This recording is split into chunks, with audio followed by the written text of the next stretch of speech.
Namaskar. I am Nagaraj Alihad, yoga practitioner and yoga teacher. People are suffering with so many issues, health issues, and with the many illnesses.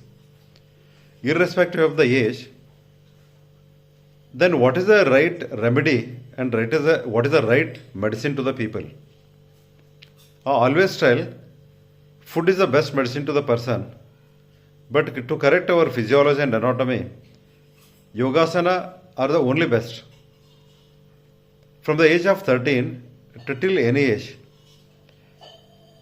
anybody can do any asanas, but there should be a good teacher.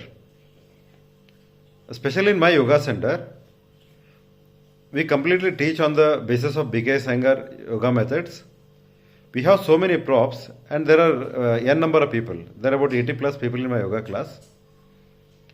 Normally, initially when a person comes to my yoga center, if that day, if I am teaching Sarvangasana, any new person will afraid to do Sarvangasana.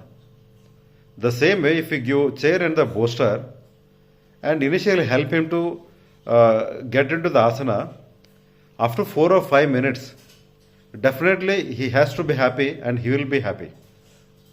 Same way, if you get into Savasana, while going back to the home from the yoga center, he says, "Sir, yoga is the only best for the human being, and that too, yoga, Ayurveda, and many scriptures of our country are the best to the whole world. And why to wait? If you born in India, yoga is the only ultimate because it is our culture. So, get into yoga. If at all, if you want to join my class in Hubli and do yoga. Have a holistic and healthy life. Namaste. Thank you.